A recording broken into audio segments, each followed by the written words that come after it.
talking about enabling a digital transformation. We're going to talking about managing traffic growth and the effect of CAPEX. Also talking about reducing OPEX and operational inadequacies.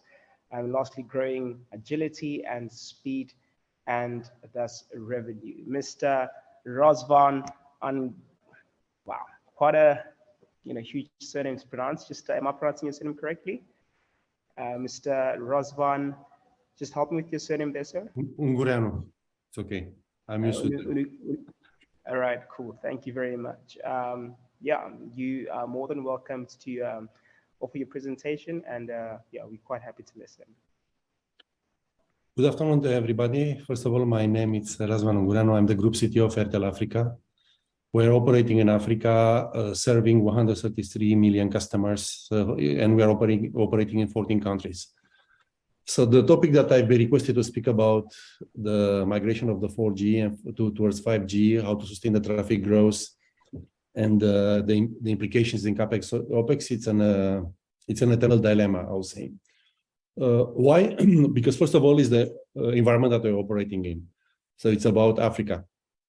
We are not discussing only about one country, we are discussing about 14 countries, different contexts, but more or less there are commonalities between those 14 countries. So to resume in a nutshell, Africa is a very competitive market to operate because basically we are discussing getting revenues of a few euros and having the OPEX like in Europe, a few thousands of dollars per site. So if you are not efficient, if you don't plan in advance, and if you are not able to crack this equation, very easily you are becoming unprofitable. And actually we are seeing very clearly that who is number 2, 3, 4 in a market is struggling with profitability. So it's very important. That's why it's very important to set up the right strategy. So first of all, I want to discuss about 4G itself, which is a very, let's say, up-to-date technology, and we are using almost all across all our markets. A lot of markets we have 100% coverage, but we are still working to deliver in most of the countries up to 100%.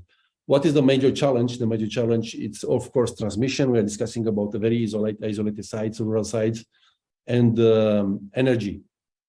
So who is able to crack those two equations, energy, the site, and transmission will be able to deliver the proper service to the customers. And we don't have to believe, because we are serving customers in Africa, that they expect less than anybody. So one of the common discussions that I have often with the vendors, even one offering me network as a service, they are saying, yeah, but I go in the rural sites that I just deliver voice. And I just explain them, who tell you that people are expecting less than voice plus data? Everybody wants to do voice plus data. So a WhatsApp call or using in social media and so on, it's very common now. So we can't limit our customers just to a simple basic voice service. So our obsession is double. One, how we can deliver access to the customers to the full panel of services, and B, how we can deliver the best customer experience. So we are proud to say that we are delivering one of the largest 4G coverage in Africa in our 40 markets. We have one of the best data speeds in the network, and I took that challenge to be the best in every single market. It's not always possible due to various reasons, and we can discuss about that later. But we are trying to be one of the top 2 players in that market in any circumstance. So 4G is one reason. We have to sustain data growth, which is accelerated. We can speak about data growth, which is 80 to 100% year on year. So it's quite impressive data growth. But one of the major challenges of African markets is the handset penetration. So if you are looking of what is happening in other markets, they are sunsetting 3G, even 2G technology. That is not possible in Africa. Today, 60–70% of our install base, they are still only 2G handsets. So one of the major challenges, and this will be the major impact in the OPEX, will be how in the future we can sustain 2G plus 3G plus 4G and forward-looking 5G technology. So who is able to crack and solve that equation in an efficient way will be able to solve and deliver in an efficient way coverage 4G and 5G in the future for Africa. That's one point, which is very important. Second, it's about access to frequency bands and working with the regulators and hopefully I've seen in the last, let's say, 12 months, very encouraging movements for the regulators, understanding our need for spectrum for new frequency bands, and not only the C band, the 3,500. Well, it's the range between 3,300 to 3,800, typical range, but the average we say is 3,500, which that is to say 5G. But more interesting, they are supporting growth in the 2,600 band, and this is very interesting because we can still deliver 4G equipment, and while later we can convert it to 5G. So this is one of the major axes for development for us, how we can extend the life cycle of our equipment. And this is one of the key aspects of the CapEx investment, is life cycle of the equipment. How we can extend the life cycle of the equipment that we invested from 4G and expand it as much as possible towards 5G just with the software license. And that is a very good strategy, because that will extend usage of the equipment across many years. Obviously, the vendors will try to convince us to take the greatest and coolest technology and the most recent one, but our mission is to deliver in an efficient way the technology that is needed for the customers. Speaking about 5G, obviously, it's a reality. We saw, let's say, I would say, shy launches this year. We are not discussing yet about major launches. We saw last 2-3 years some trials. I'll not say that 5G is the real place that I should put my money now. Why? First reason, it's again handset penetration. In the most developed markets, we are seeing a handset penetration 5G 0.8, 1%, 2% maximum. So it's not a reason to sustain that small base just with investing massive amounts of 5G. B is how ready is the ecosystem. Ecosystem, it's about two things. One, it's about radio equipment. And as you know, due to the geopolitics, we still asking ourselves what is the best vendor to select. Do we have the right pricing? Should I go for Open RAN, which is a very fashionable word? So there, and Open RAN, my opinion, and I always repeat it in all the forums, is still not mature enough to launch my network there. Even if you're looking at all the rollouts, except I'll say the Japan one, the Rakuten one, we don't see massive rollouts in the urban areas. We see more rollouts in the suburban and rural areas because nobody wants to take the risk. And overall, that equipment is not made to sustain high capacity configurations. It will come. I don't say that I don't believe on that, but we need to be patient and we need to invest on that if you want to reach that point. So one is ecosystem. B, what is happening? 5G will be needing huge amount of capex. We are speaking about hundreds and hundreds of millions of dollars that has to be invested across multiple markets to sustain a rollout 5G. And obviously, on top of that, it's about fiber availability, core upgrades. What is the best way to launch it? Should I launch NSA? Should I launch SA? So there are a lot of questions that we have to address it. And not that we don't know the answers, we know what is the best way to address it. But I believe we are still looking for a market maturity and price dropping. Last aspect, which is most important, most of the African operators who are operating in the towerco. Operating in the towerco means that we are renting a space in a tower. And we are paying by the weight and by the power that we are consuming. Piling up equipment, 2G, 3G, 4G, 5G, doesn't help us. So 5G will come with a very high cost of OpEx, which obviously we don't want. So our guess is that we have to look for a maturity of the equipment to evolve in such a way that equipment will become lighter, equipment will become consuming less power, in such a way that will not have big OpEx impact. And that's the key equation for rollout of 5G in Africa, my estimation. I don't discuss about 10, 100, 200 sites, which is minor rollout just to make a check in a box. I've done 5G. It's more about massive rollout, let's say 20, 30, 40, 50% of my market, top 10, 15, 20 cities across my markets. So that will happen when equipment will be consuming at least 30 to 40% less energy than they're consuming today.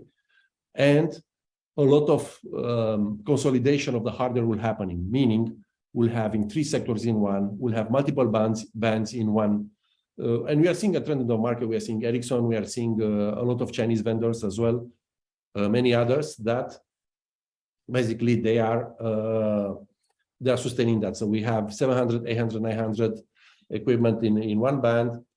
We are having 1800, 2100, 2600 up in another band. So basically, I can consolidate 3 bands in one single hardware equipment, which obviously has a direct impact in power consumption and weight. And this is very, very important.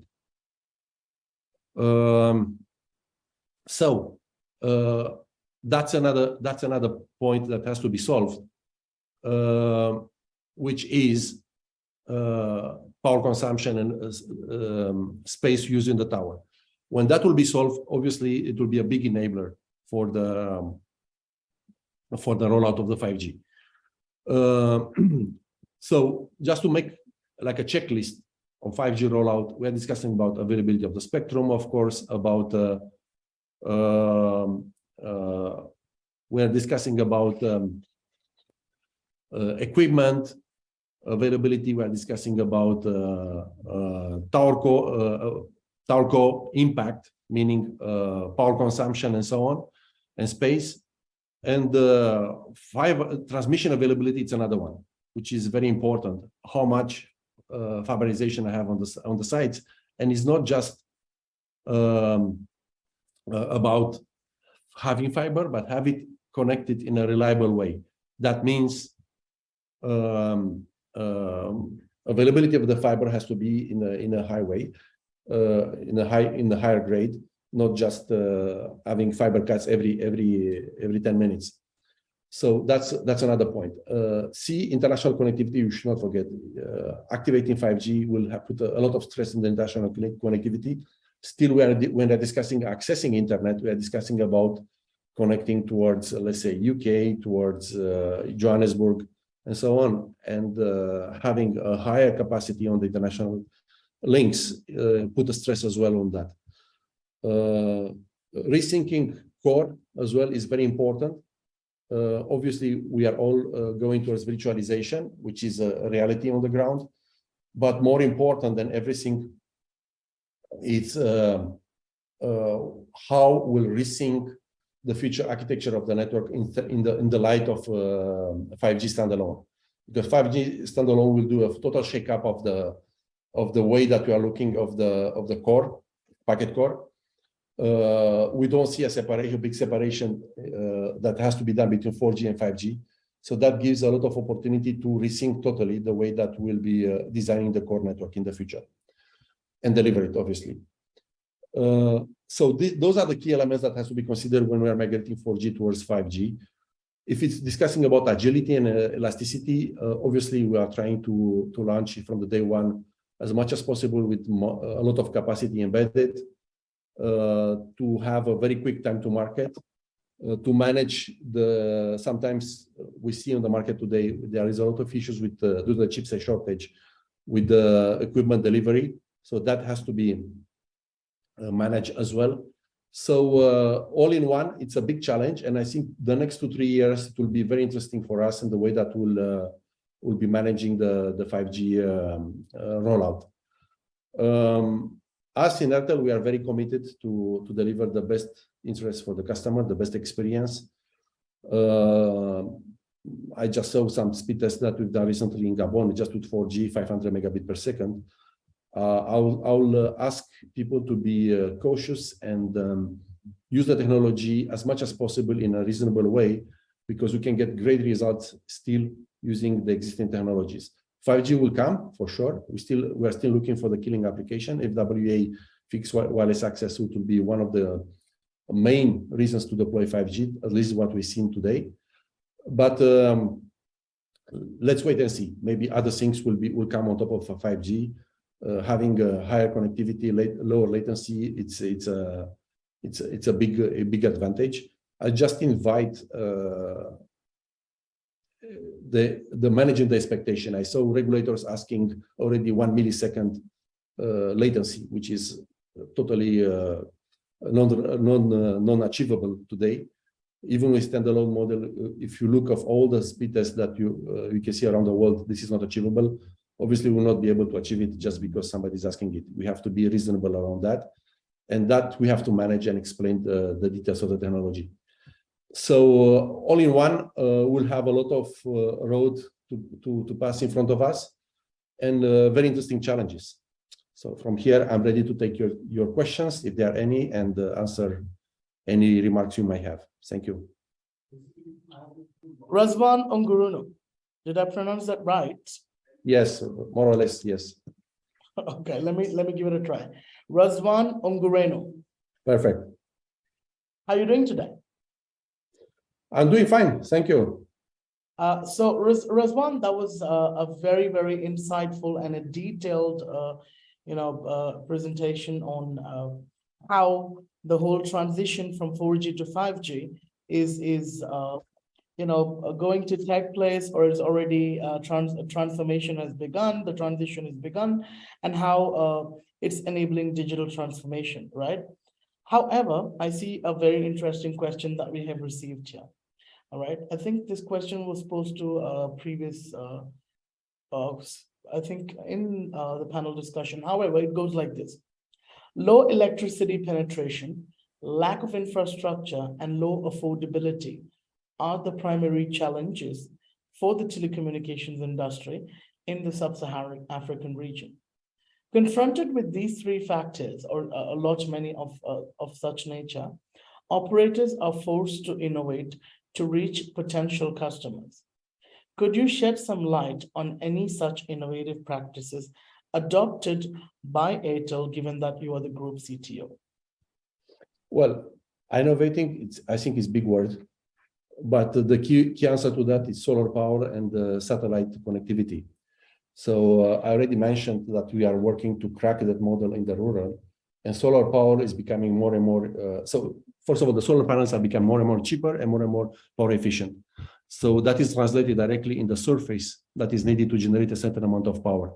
Equipment is becoming more efficient. So in order to deliver a 2G, 3G, 4G, or typically we are discussing in the rural area about 2G, 4G, we like to skip 3G, is need less power than usual.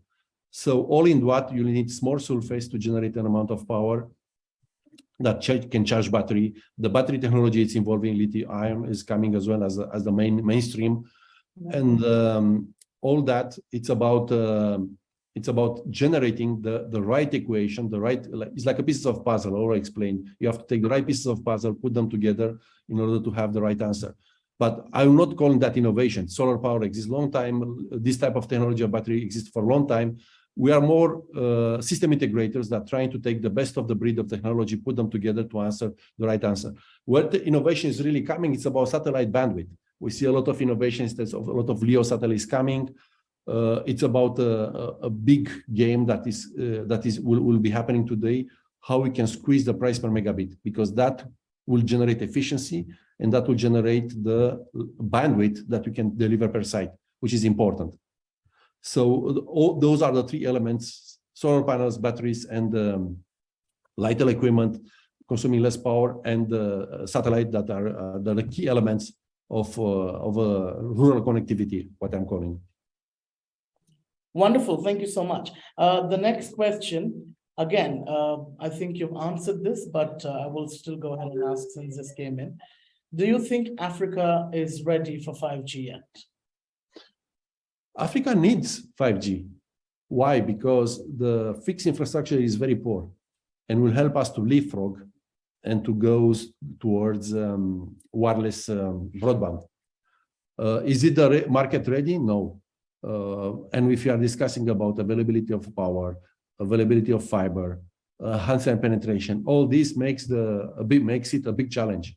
But we are operators operating in Africa, and it's our mission to educate and foster and develop this market and make it move faster than is needed. We saw very often that I saw that 2016, 17, 18, everybody was saying we don't have 4G handsets.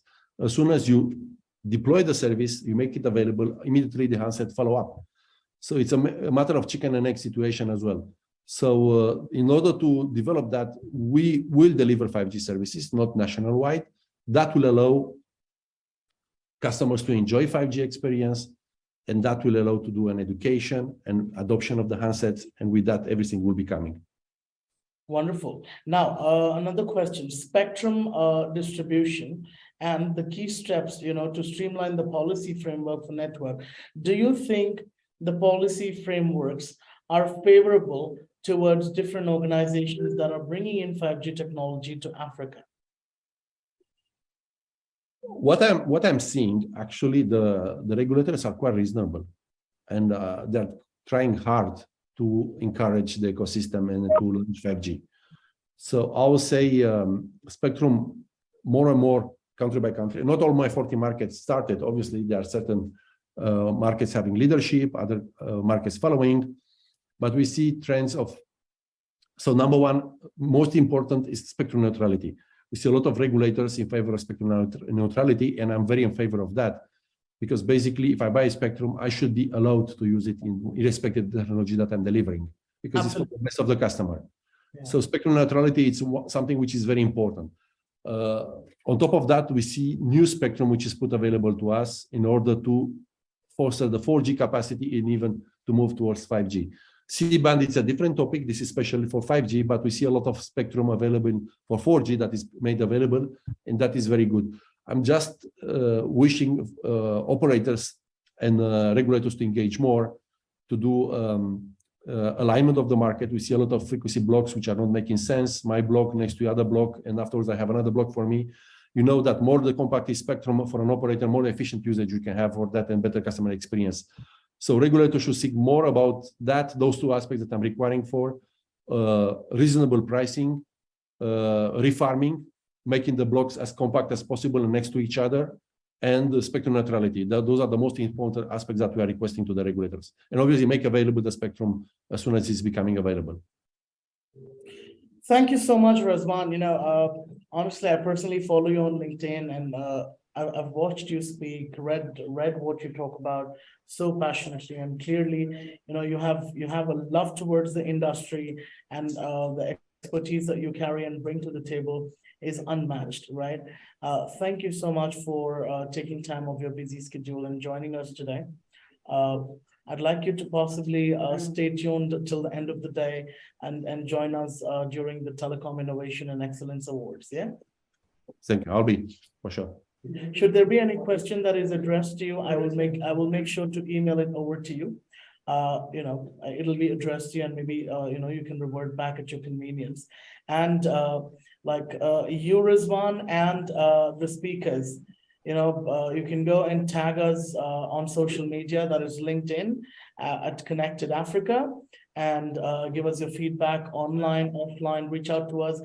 We'd appreciate it on social media using hashtag CA2022 or hashtag Connected Africa 2022.